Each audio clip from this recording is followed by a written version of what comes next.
जो लोग दिल्ली से आए हमारे साथ वो विशेष स्वागत है इंतजार में।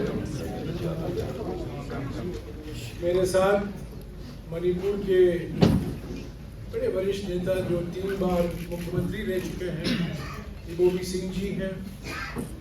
यहाँ मेघचंद्र जी जो हमारे पीसीसी अध्यक्ष हैं, नवाब टूकी जी जो अरुणाचल प्रदेश के मुख्यमंत्री रह चुके हैं और जो कांग्रेस पार्टी के नॉर्थ ईस्ट समिति के अध्यक्ष हैं, और हमारे मणिपुर के एक वरिष्ठ नेता CWC सदस्य गैखानगाम जी जो यहाँ के उप मुख्यमंत्री रह चुके हैं, वो लोग मौजूद हैं। इनके अलावा और भी हमारे साथी हैं, पर विशेष तौर से इबोबी सिंह जी और मेघचंद्र जी भी आपको संबोधित करेंगे। Welcome to all of you.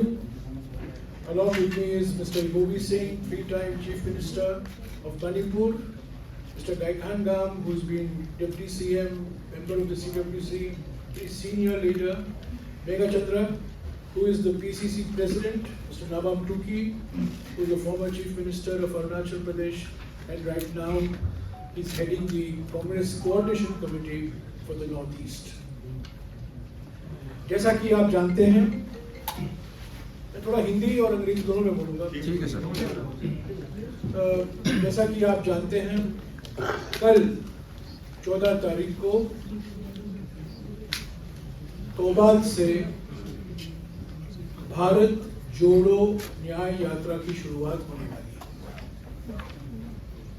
कल के प्रोग्राम, कल का रूट मैप जो है, कल क्या क्या कार्यक्रम होंगे, उसकी जानकारी आपको मिल जाएगी। इस प्रेस कॉन्फ्रेंस होने तक आपके व्हाट्सएप में या ईमेल में मिल जाएगा। राहुल जी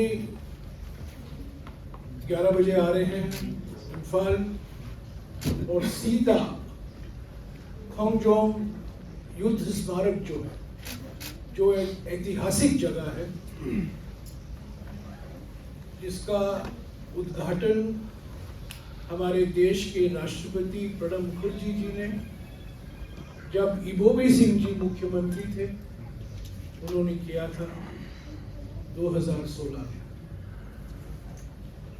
इसका महत्व केवल मणिपुर के लिए नहीं है, परंतु सारे देश के लिए है। And Ibobi Singh ji will explain to you the significance and importance of the Khongsjom War Memorial. Of course, every Manipuri knows it, but for those who are from outside Manipur, the rest of the country, the importance of this memorial, which was inaugurated by the President of India, the then President of India, Shri Pranab Mukherjee, when Shri Ibobi Singh Ji was the Chief Minister in 2016. He will explain to you. Also, by the end of the press conference, all of you will have got tomorrow's route map. There is a public meeting in Tobal, and after the public meeting, there will be the launch of the Bharat Jodo Nyaya Yatra formally, and the PCC President will explain to you tomorrow's program. But by the end of the press conference, all of you would have received the exact minute-to-minute program and the route map beginning 12 o'clock. जैसा कि आप जानते हैं, पहले Congress party ने भारत जोड़ो यात्रा निकाली थी। 4000 किलोमीटर लंबा भारत जोड़ो यात्रा कन्याकुमारी से कश्मीर तक पद यात्रा था। करीब 250 भारत यात्री थे। मुख्य यात्री राहुल गांधी जी थे, और करीब 145 दिन तक ये भारत जोड़ो यात्रा एक परिवर्तनकारी क्षण के रूप में हमारे देश की राजनीति में उभर कर आया। उसी को आगे लेते हुए, उसी को आगे बढ़ाकर राहुल जी कल भारत जोड़ो न्याय यात्रा की शुरुआत कर रहे हैं। भारत जोड़ो यात्रा और भारत जोड़ो न्याय यात्रा एक तरफ से आप मान सकते हैं कि पहला कदम भारत जोड़ो यात्रा था और दूसरा कदम भारत जोड़ो न्याय यात्रा। मैंने पहले भी कहा है पर फिर से दोहराऊंगा क्योंकि ये महत्व है कि भारत जोड़ो न्याय यात्रा क्यों हमने सोचा, कांग्रेस पार्टी के नेताओं में विचार आया कि क्यों हम भारत जोड़ो यात्रा निकालें। आप लोग सब जानते हैं हमारे संविधान के प्रस्तावना preamble to the Indian constitution के 4 मुख्य स्तंभ हैं।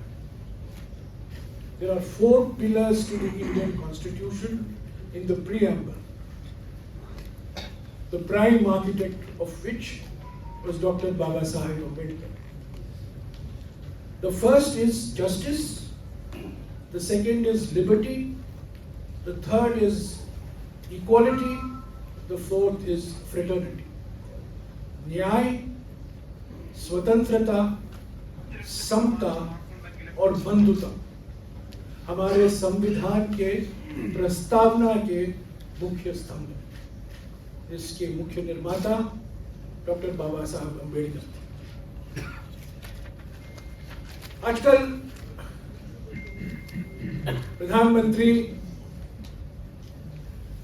अमृत काल के सुनहरे सपने दिखा रहे हैं हमारे देश को और देशवासियों को, पर हकीकत क्या है? हकीकत है पिछले 10 साल अन्याय का, इसका नजरअंदाज कर रहे हैं, इसको हमारे इतिहास से मिटाना चाहते हैं। जनता को बुलाना चाहते हैं कि पिछले 10 साल अन्याय काल निकला। अन्याय काल का कोई जिक्र नहीं, पर अमृत काल की बड़ी बड़ी बातें करते हैं। पर पिछले 10 साल में जो अन्याय हुए हैं, सामाजिक अन्याय, आर्थिक अन्याय और राजनीतिक अन्याय जो हुआ है, उसी को ध्यान में रखते हुए ये भारत जोड़ो यात्रा निकाली गई। हमारे कॉन्स्टिट्यूशन के प्रीएम्बल में शुरुआत में ही लिखा है, अंग्रेजी में लिखा है justice, social, economic and political, और हिंदी में लिखा हुआ है सामाजिक, आर्थिक और राजनीतिक न्याय। अगर न्याय असंभव है, अगर न्याय की गारंटी नहीं है हमारे नागरिकों को, तो स्वतंत्रता, समता और बंधुता ज्यादा मायने नहीं रखता है। तो foundation of the preamble is न्याय,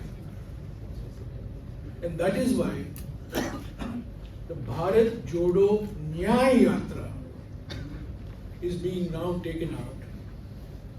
6,200 kilometers, about 66 days. We are starting tomorrow, and for the next 10 days or 11 days, we will be in the northeast part of our country. Manipur, Nagaland, Assam, Arunachal Pradesh, back to Assam, Meghalaya, and then we enter the other states. For the next 11 days, अगले 11 दिनों के लिए हम उत्तर पूर्वी भारत के 5 राज्यों में ये भारत जोड़ो न्याय यात्रा राहुल जी के नेतृत्व में होगी। भारत जोड़ो न्याय यात्रा के समय अगले 2 महीने में राहुल जी अलग अलग नागरिक संस्थाओं से मिलेंगे, अलग अलग जगहों में पब्लिक मीटिंग होगी और वो स्पष्ट करेंगे कि जब हम अन्याय की बात करते हैं, एक तो आलोचना करना एक बात है, हकीकत दिखाना एक बात है, पर हमारे पास क्या सुझाव है? कांग्रेस पार्टी के मन में क्या है नागरिकों को न्याय पहुंचाने के लिए? सामाजिक न्याय, आर्थिक न्याय और राजनीतिक न्याय, इसके बारे में राहुल जी बोलते रहेंगे, जनता के बीच में जाएंगे और ये संदेशा फैलाएंगे। ये एक राजनीतिक पार्टी की यात्रा है। राजनीतिक पार्टी की यात्रा है, ये वैचारिक यात्रा है, आइडियोलॉजिकल यात्रा है, चुनावी यात्रा नहीं है, इलेक्टरल यात्रा नहीं है, पर एक पॉलिटिकल पार्टी, एक राजनीतिक दल की यात्रा है। क्योंकि आज हमारे देश में सबसे बड़ी चुनौती ये है कि हमें एक ऐसी विचारधारा का मुकाबला करना पड़ रहा है जो ध्रुवीकरण में विश्वास रखती है, जो अमीरों को अमीर बनाती है और जो राजनीतिक तानाशाही में विश्वास रखती है। तो ये जब हम आर्थिक न्याय की बात करते हैं या आर्थिक अन्याय की बात करते हैं, महंगाई, युवा बेरोजगारी, आर्थिक विषमताएं जो बढ़ती रही हैं, वो मायने रखता है।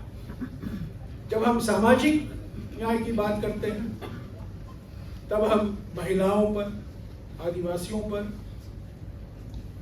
दलितों पर, अल्पसंख्यकों पर जो अत्याचार हो रहे हैं, जो एक भय का वातावरण पैदा किया जा रहा है और जो सामाजिक ध्रुवीकरण को प्रोत्साहन दिया जा रहा है, वो मायने रखता है।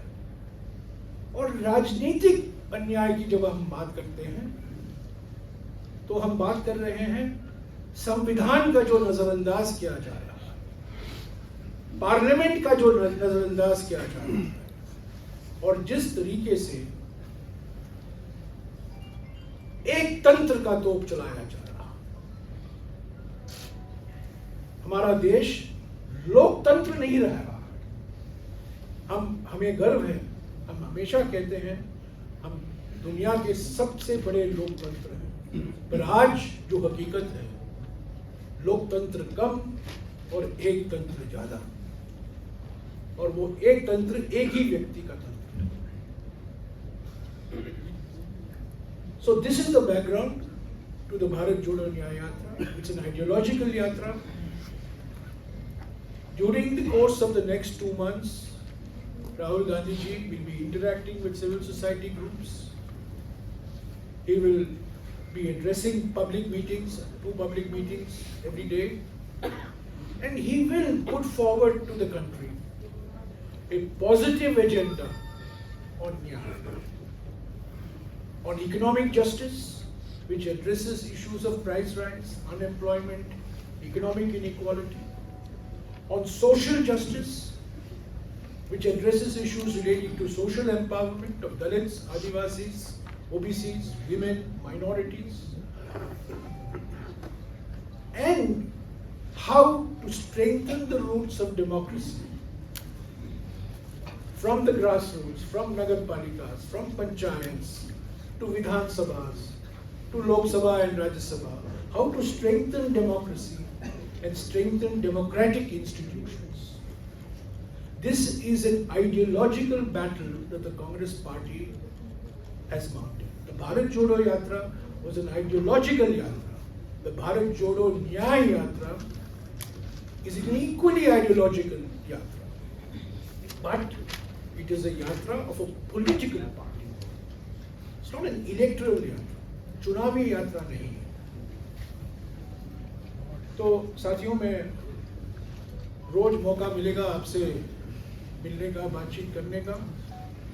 आज मैं गोभी सिंह जी से गुजारिश करूंगा कि कल के प्रोग्राम का महत्व जो है वो आपको कुछ बातें कहें, और कल के रूट जो बनाया गया है उसके बारे में हमारे पीसीसी अध्यक्ष बोलेंगे, और उसके बाद में आपके कुछ जो सवाल हैं मैं ज़रूर कोशिश करूंगा, और आगे के सवाल अरुणाचल प्रदेश के बारे में है तो आप नवम टुकी जी से भी पूछ सकते हैं, क्योंकि भारत जोड़ो यात्रा एक दिन के लिए अरुणाचल प्रदेश में भी जाएगी।